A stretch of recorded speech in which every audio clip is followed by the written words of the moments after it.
Hello viewers, this is Mani Nukala. Welcome to another episode of Sport is Life. Please like, share and subscribe our channel. We are today at Nexgen Cricket Academy at Fitness Studio, Hyderabad. Fitness plays a pivotal role in modern cricket, impacting not only performance but longevity of the game. Whether it is speed for fast bowling, endurance for a long innings or agility for sharp fielding, fitness is a foundation for a cricketer's success. Today we are going to speak to a cricket fitness expert, dive deeper into the aspects of strength and conditioning, rehab, nutrition, and how these are transforming the way cricketers prepare for the rigors of the game. Our guest today is Naveen Reddy. Naveen is currently the head coach for fitness at Nexgen. Let me give a brief about his cricketing and fitness experience. Naveen played for Hyderabad in prestigious tournaments like Moinuddin and Buchi Babu. He played for the Hyderabad under-19 and under-25 state teams.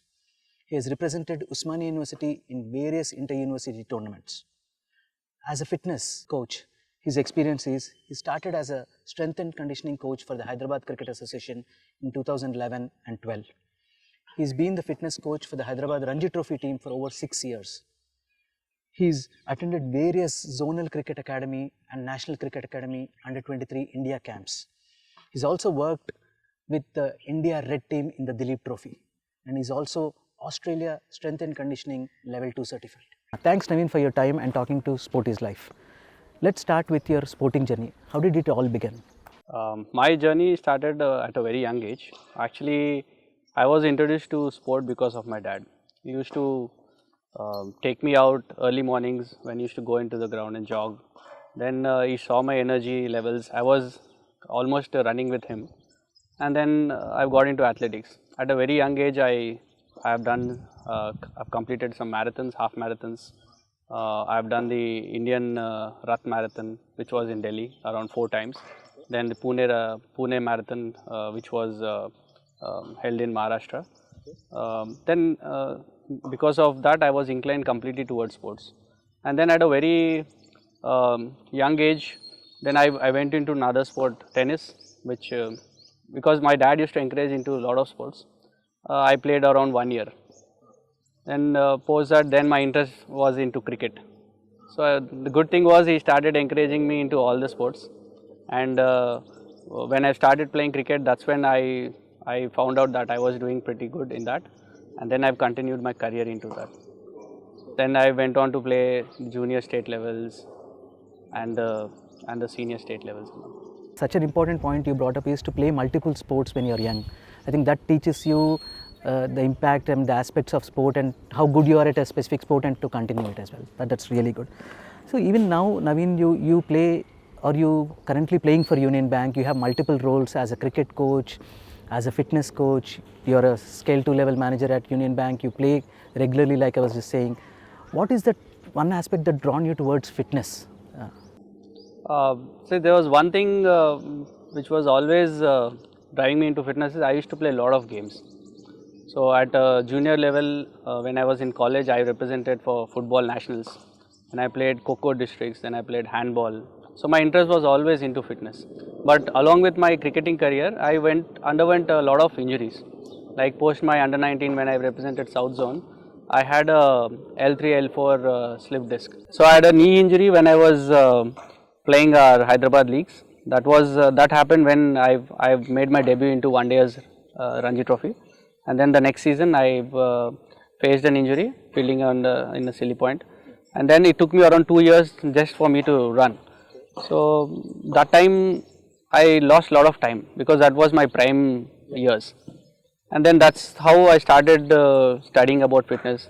The main interest was to learn about my body. So why am I getting injured? I was training hard, I was playing the game, again I was getting injured. Again I was playing hard, I was training, I was getting injured. So that was a continuous process. So that's how my interest started into fitness. So, I mean, once you started fitness, I mean, because you faced it actually when you were playing cricket, I mean, that's kind of leaned you towards fitness, isn't it? Like you just pointed out that there was not enough experts at that point of the time to tell you to do this is the right thing to do. I think that was the main reason for you to get into fitness. So, has that changed your approach now when you're coaching the kids or when you're coaching the elite players from a fitness point of view? Yes, absolutely. Yes, absolutely. Because the knowledge what I've experienced through my personal injuries, has given me a lot of information, because I can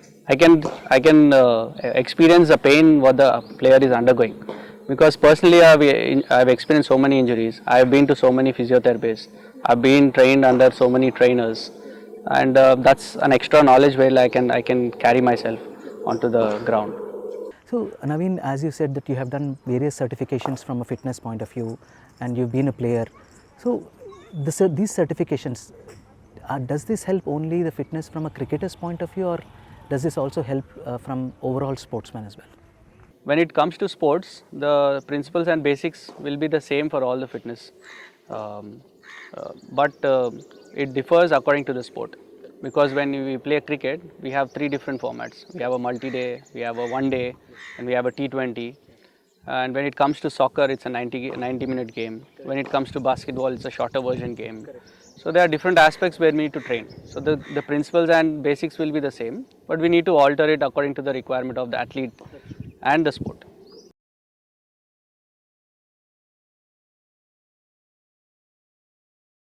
Naveen, there are different aspects and different branches of in fitness, such as strength and conditioning, recovery, rehab, nutrition.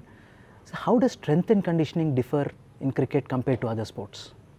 Yeah, one of the basic principles of strength and conditioning is specificity. Like if you do a certain specific area, you will improve that. Like for example, if you work on endurance, you'll improve your stamina. You work on strength, you'll improve your muscle belly and you'll improve your strength. You work on your speed and agility, you improve your speed and agility. So regarding along with this, we need to find out the right areas. When it comes to a proper SNC program, we need to work on right areas of what the athlete exactly requires. We don't waste time on working on other areas. Like we have certain protocols and we have parameters according to the national team, where when an athlete comes in, we take a fitness test. When it goes on ground test, when it comes to strength and conditioning. Then we also have an FMS, which is called as a functional movement screening. So depending on his movements, we need to design a program. So likewise, even different sport has a different way of movements. And if you take any sport in the world, you will have one side dominance, because one side is overloaded and the other side is not completely used, because there will be a right and left hand dominance in all the sport and also in his daily lifestyle. So as a professional SNC, we need to address that. So we need to check the difference, the unilateral difference, and then work on the specific areas where the athlete requires exactly, so that we don't waste time on working on other areas which he doesn't require. From SNC point of view, what is the difference when you're preparing these programs for different levels in cricket, such as an amateur player, a junior state player and an elite player? Yes, absolutely, because when we start training any athlete, we check back his history, like history in the sense training history, or if he has any injury history, or if he has his skill, which is the sporting training history also. So depending on that, we get an idea. And also, as I said before, once we check all the assessments, like we do the on ground trainings, we do the speed and agility, endurance, then we check the strength aspect in the gym, whether it is lifting weights or whether it is body weight trainings. Then we check his functional movement screening, where how good his body mechanics is, and along with that we get a picture of where he stands. So along that we also have the age category, like we have the under 10s, under 12s, under 15s, under 17s. So then we break down into like the beginner stage, then we have the amateur, then we have the junior level youth program, then we have the senior level elite program. So it again changes according to the person's history, a person's age, and also his fitness level. So we need to plan depending based on what exactly is required for the athlete. When we just now talked about the different levels you prepare a program from an SNC point of view. Now when we talk about specific skills, does strength and conditioning change based on the skill level, like a fast bowler, a batsman and wicket keeper? How does SNC change for these different skill levels in cricket? When you have these three different departments, we also need to focus on the wicket keeper aspect also. Because as a fast bowler, he needs to bowl out his heart out, he needs to bowl fast, So he has to be strong, he has to be athletic, and his force should be completely towards the direction. But when it comes to spinners, it shouldn't be really bulky. He should be working on his also on his movements, where it should be helping his bowling. So we can't gradually build up his upper body completely and then you lose the variations. And when it comes to batsman, he needs to hit around 80, 90 yards. He need to run fast. And you see more of the fast pacers, will be fielding more in the outfield. But as the games change, you need to focus on all the areas. It's not just one aspect, because earlier in 80s or 90s, fast bowlers used to field in the long side of the boundaries, and the spinners and batters used to be at the infield. But as the shorter format IPL and T20s have started, and we require every athlete to be working at every areas. So we have the specificity based on his skill, but we also have to fulfill in all areas. Naveen, you have led me into my next question. How does strength and conditioning differ from the different formats in cricket, such as T20, ODI and longer formats? As the game is evolving, now we are more inclined towards the shorter format. So let's talk about T20. Like T20, we require more of explosive power. We require more of intensity. There will be less rest period, because between every 20 overs we have around maybe around 20 minutes of break. And also we have to consider the time frame also. We have a lot of T20s played during the night period. So when it comes to training also, specificity for the shorter format will be focusing more on the explosive power, on the batting aspect or bowling aspect. Fast bowlers, we need to focus on more on bowling specific 4 overs. So the intensity will be really high and the volume would be little less. There is a lot of fatigue levels also where the athlete will undergo because of the intensity level. When it comes to the one day format, the intensity will be more or less close to the T20, but the volume will be slightly higher because it is a day, almost a full day, and it's a 100 over game. But when it comes to multi-day, we need to also focus on the workload, especially for the fast bowlers, their recovery. The explosive work is there for every ball when you have to hit or when you have to bowl or when you have to throw, but the intensity will be slightly reduced when it compares to the shorter format. And more or less all the principles will be same when it comes to recovery, but the preparation like we discussed, like during the season or off season or the transition phase, we need to design a program according to the athlete's requirement. If a player is not completely trained for the explosive work, we can also work on with different aspects like working with the medicine balls, bands, but we try to focus on getting their movements more cleaner and more easier for them, so that it is helpful for the sport.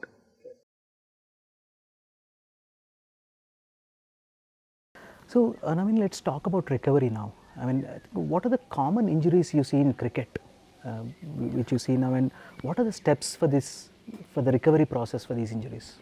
Yeah, so injuries is a very big factor right now because of the different formats the player is undergoing, and also a different time frame, and also different conditions. Like some players, domestic players are playing down south, then the next week they are playing the up north, then they will be playing Middle East or somewhere around the west. The different climatic conditions, there are different food intake, and there is a lot of travel to be taken into notice also.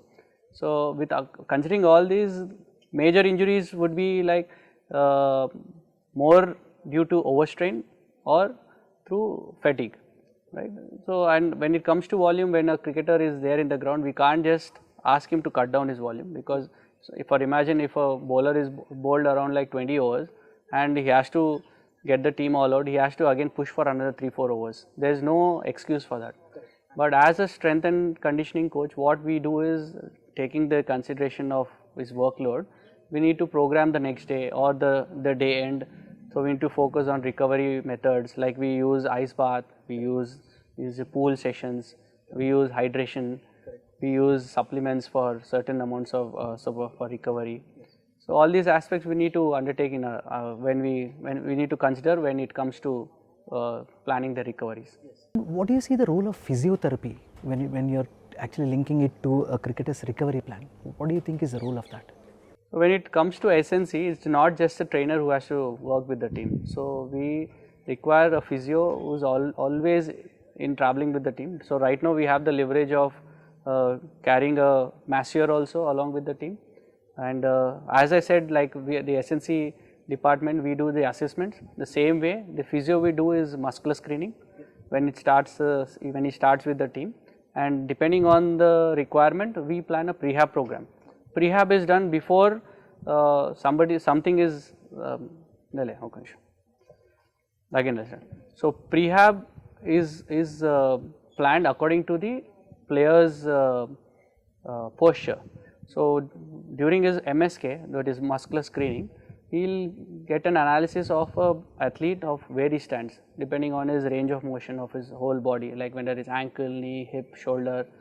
And depending on that, he will design a program for the overall year, which is called as a prehab program. And we will be in loop, like as a SNC, we do our assessments, even the physio does their assessment. Then we collaborate, we sit around, we design a program wherein it is always helpful for the athlete. So on these, depending on these assessment, we get an idea of where the athlete might undergo an injury, whether it is overused or overstrained, everything comes into mind. But it plays a very big role. So along with that, we need to also check their injury status. So right now, thanks to NCA, we have a lot of protocols where we need to practice every day before the start of the game. Like a trainer will have to quickly check around 4-5 minutes of all the movements before the warm up starts. Same way, the physiotherapists also have a certain protocols where we need to check the range of motions, so that they'll have a check on where exactly is he on the red line, or is he on the blue line, or is it green. So green is always easy to go, blue is somewhere we need to check, or red flag is somewhere where we need to keep an eye on him, so that to just avoid the injuries. So we talked about recovery. How important is rest and actually to recover between matches and between training sessions, considering most of the cricketers who are playing at a certain level, they have matches at a regular pace, I mean with a limited time gap between them. So how should they look at resting and actually recovering from one match to another? Earlier when rest was mentioned, it was like complete rest, but right now if you see the sport evolving, how fast it's moving forward, we have very less time to take complete rest. So it should be always active rest. You can indulge in pool sessions, you can focus on the impact. Like normally all the players will have lot of injuries through impact on the ground. So we can go on to lesser impact activities, like if he wants to work on his conditioning but is having some niggle in his lower limb, so we can give him a bike training, or we can give him a pool training, or we can give him something which is more easier for him, but we have to keep them active. So rest doesn't mean just sleep around, but if you have a complete off season, yes, absolutely sleep is the right thing to do, but you will have to focus on the right areas at the right time. So need to have also monitor your sleep period and your cycles of rest, how you are again getting back to the game. I mean these days, Naveen, I mean there's so much importance given to the mental wellness of a player. So what do you see is the role of psychology when it comes to a cricketer? So psychology plays a very big role, because being an athlete, like I have played so many matches and all, so I can understand how these players are experiencing. So the reason why I am emphasizing is, earlier we had very less information and we had to learn a lot in the ground. So it was always more practical. So now there are so many things and so much of information without which is not required. So even if you see a kid, he has a phone in his hand and he gets all the information, like how to play a drive, how to hit a shot, a scoop shot. Obviously there's a lot of information for them, but there's a lot of practical thing missing. And also when it comes to psychology, so he needs to sit down and prepare his mental well-being, and there are a lot of ways to go around. Like they say, we talk about around being mentally strong, and it's not just talking to them, it's just a practice where you need to keep your body, your mind and everything. So that's where I think we need to focus more, because 80% of cricket is more about mind and 20% is the skill.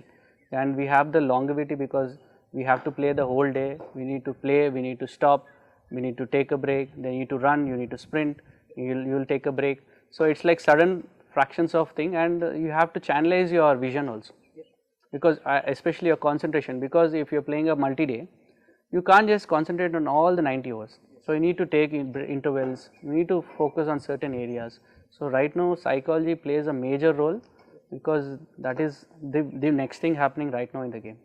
So what are the common mistakes you see the cricketers are doing when it comes to recovery?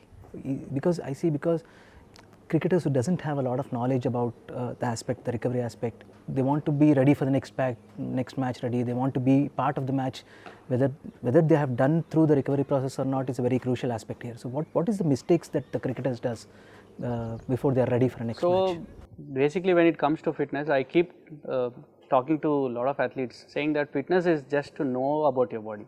It's not just okay, he is doing it, it will work for me. So there are a lot of various recovery methods, like you have ice bath, you have pool session, you have masseur sessions, massage sessions, then you'll have hydration, proper hydration, then you can have recovery through your supplementation, through your sleep. But you should know exact where to do what. For example, if you are down with lot of strain in the ground, right, then you don't have any option for a pool session or for an ice bath. So you can get back to the hotel and you can concentrate on some contrast baths, like contrast temperature, you can go hot and cold temperature. So you should be smart enough to know, because at elite level we have all the options, and all the domestic teams right now are having all the options, but when it comes to grassroots level, you should be really smart about knowing your body, when to push yourself, when to slow down, and when to work on your recovery methods. And it's just not the one day you do it, it's just a continuous process, because it's not just like batting, you pick up and hit 10 balls, you get into form, or you bowl 20 balls or 30 balls or practice for 1 week and you get good at the skill. But fitness is something which it takes time for your body, and you need to focus in, day out patiently, and also you should have the discipline for that. You talked about rehab, you talked about prehab, right? I mean, when it comes to an injury which takes a longer time for a cricketer to recover from, so how do you prepare these cricketers physically and mentally during this long period when they are recovering from a serious injury? See, when it comes to injury, I'll be the first person there, because I have experienced so many injuries in my career.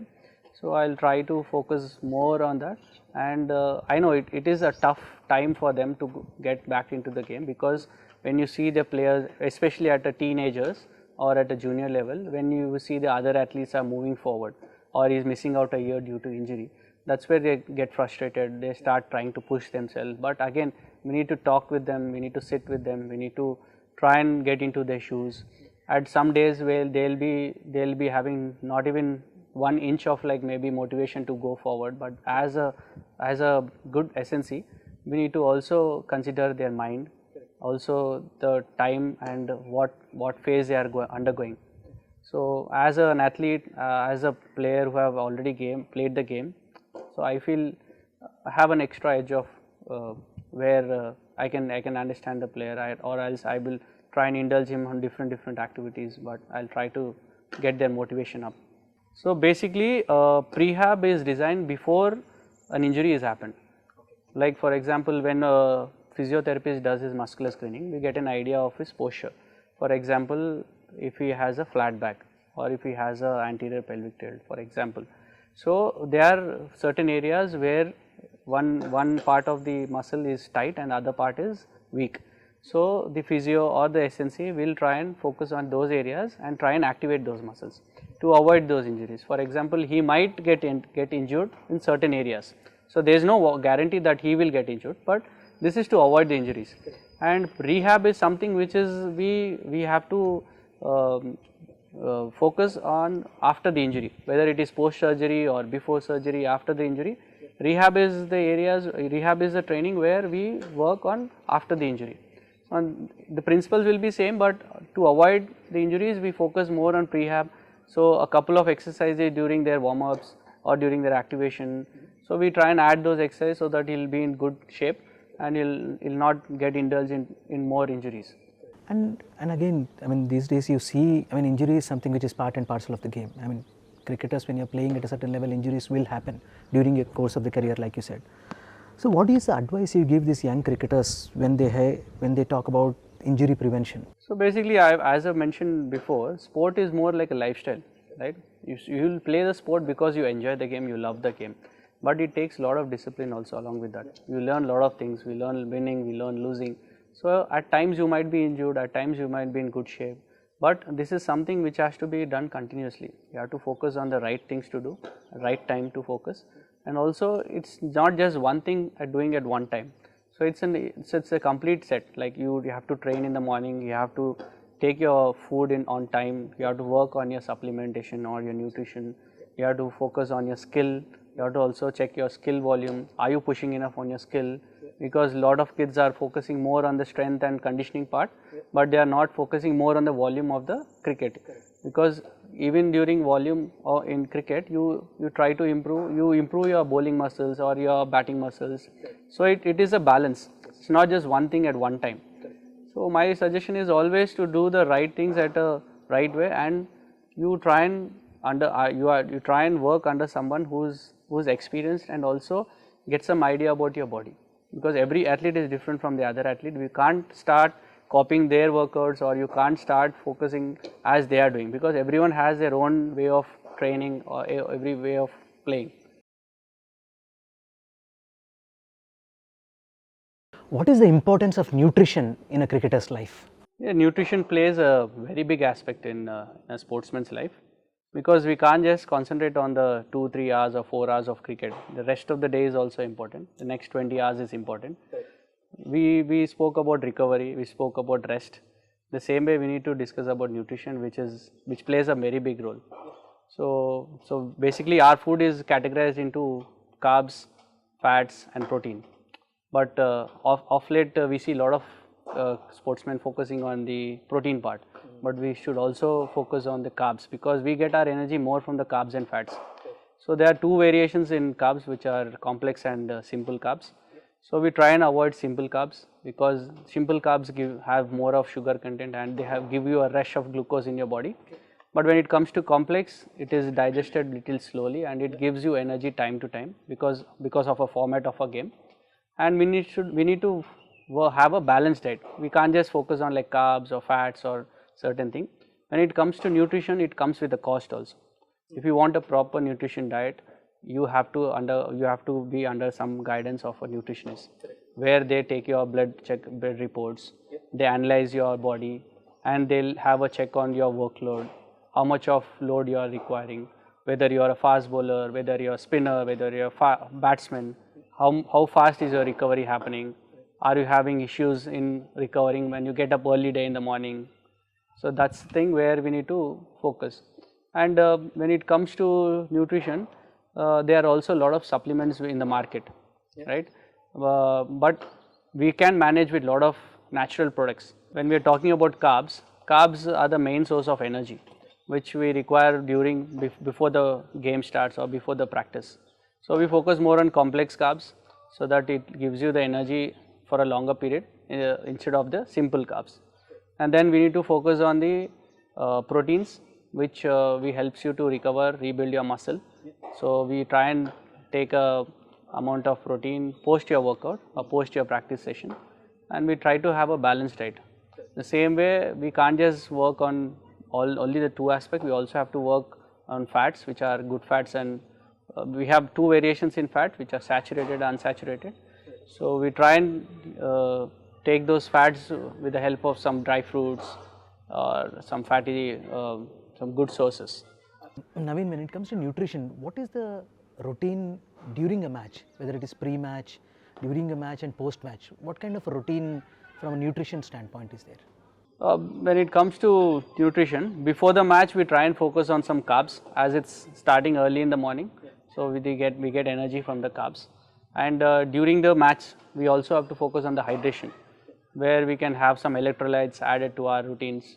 So we can have some BCAAs, or but only suggestion is we have to try and get the best thing in the market, because we also have the WADA, the anti-doping, where we can't just take all the products.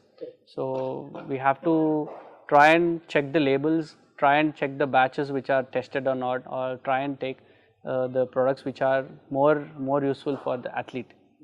And then post your match, we try and get some amount of carbs and some protein to get your recovery. And one more suggestion I would give it to the young athletes is, we try and focus on the timings also, because a lot of them, they have their breakfast around 9:30, 10, they have their lunch around 2, 2:30. But when it comes to the match routine, you have your breakfast around 7, 7:15 or 7:30. If you are leaving from the hotel, the match around 9 o'clock, you have your breakfast around 7. There is a complete change. Then you have your lunch around 12, 12 to 12:30 or 12:40. So the first step would be towards nutrition is continue to follow the same routine, right? Because when it comes to your regular timings and your match timing, it shouldn't be a different.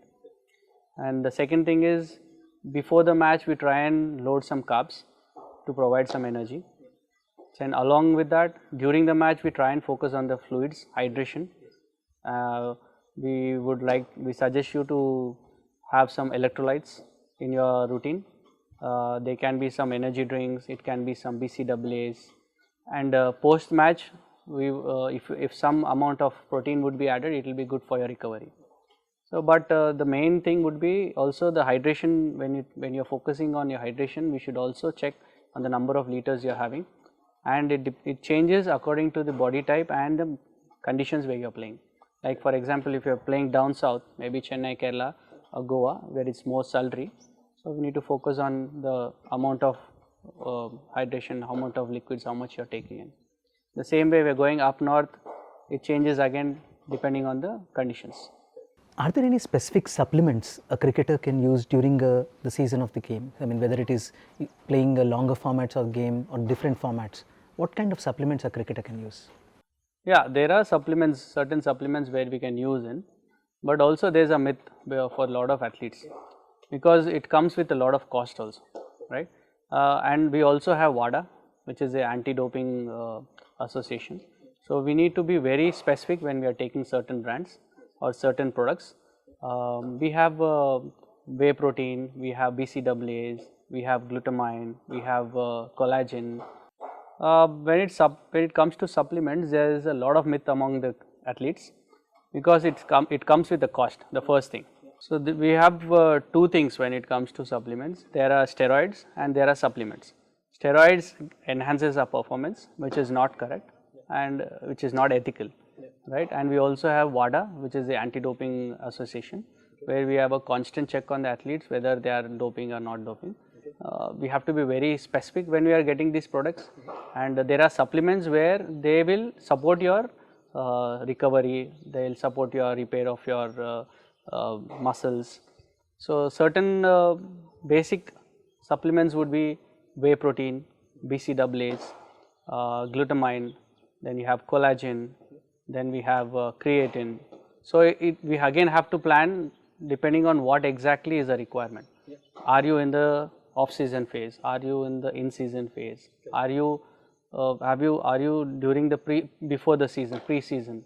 And what state of condition the athlete is training under? Like they have some athletes, they undergo a creatine cycle, right? But that is most of them focus during the off season to lift more weights, to increase their energy levels. And then we have whey proteins. Then we have post workout, you can have a cup of whey protein where you get around 30 grams of protein. So again, there should be a calculation with all these. And then we have glutamine for your recovery. You can have it post your day, before the sleep. You have collagen to help your bone health, right? Then you have vitamins also. You have omega-3 fatty acids, you have multivitamins. But I would suggest you have to undergo under somebody guidance. I mean, you have to work under somebody guidance, someone guidance. You can't just naturally go there and pick a product and start using it, because every athlete is different and every athlete's requirement is different, and every athlete's state of conditioning or the strength, whatever the fitness level is different. So if you want to get specific goals, want to get faster results, you have to be under somebody guidance, or you should be experienced enough to go through all this.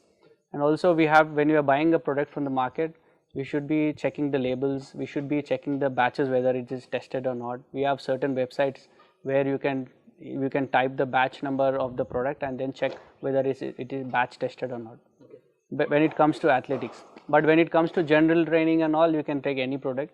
because of the market, because of the competition right now, there are so many things which are not noticed also. So we don't know exactly what product is in what company. So we have to be very smart enough to get all these and use it for the right thing at the right time. So Naveen, coming to having you train with young cricketers, junior level cricketers and elite cricketers, and you also work with many Indian domestic players and also foreign domestic players. What do you see is the difference when it comes to the Indian domestic and the foreign domestic, and how when you're working with them on strength and conditioning or fitness in general? When it comes to skill, I feel we are more skillful and we are more gifted with the game when it comes to cricket. But when it comes to the strength and conditioning, I feel we need to focus a lot on the grassroots level, because again, as I said, more we are inclined towards the skill part when it comes to strength and conditioning, especially training in the gym, right? We train in the gym to get our muscles strong, to improve our posture, right? When it comes to resistance training, there is again a strong myth about everyone that we shouldn't train with weights. We should train with weights at the right form, with the right progression. Right now, you see any Olympians, you see the weightlifters or you see the gymnastics, they are training at a very young age, but there is a study along with that. So when it comes to abroad, like they are inclined to a lot of multiple sports.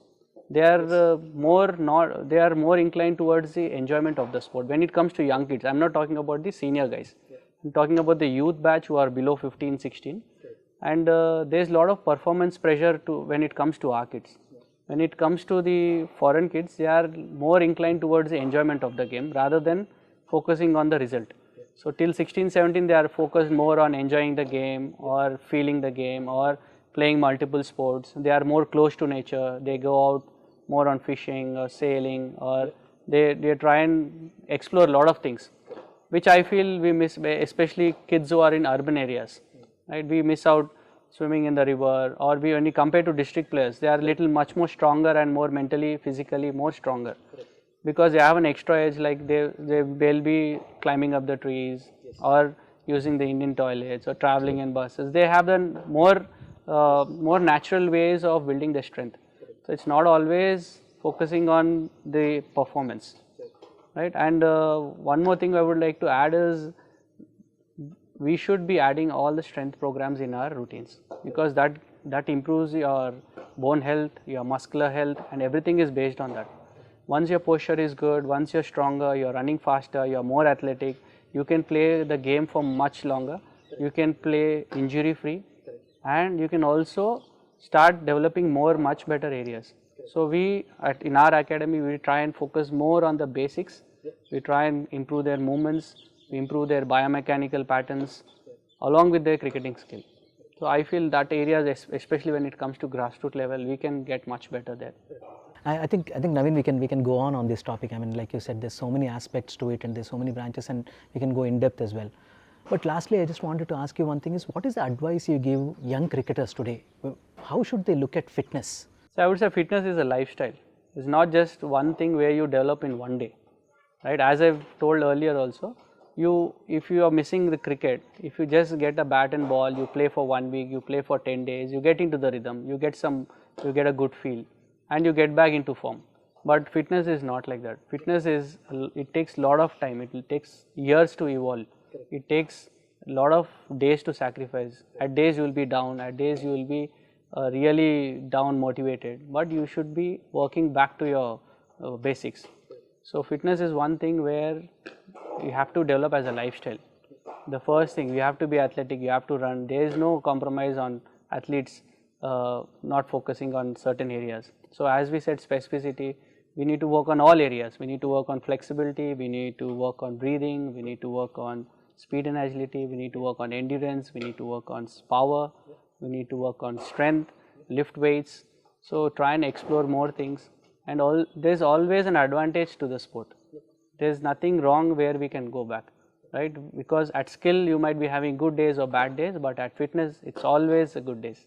And I think what you told today and the information what you gave, Naveen, is going to help the the kids who are actually starting to play cricket or any sport, or who are already at a certain level in cricket, who are elite players. And I think what the information is so invaluable, and I'm sure all the viewers will love it. And I hope they take more seriously when it comes to fitness, and they can implement it in their game as well. Naveen, thank you so much for your time, and we'll chat again. I'm sure we'll discuss a lot more in depth about each aspect as well. So for now, thank you so much for talking to Sport is Life. I also thank Mani for giving me this opportunity to express myself, and there's always a lot of learning moving forward.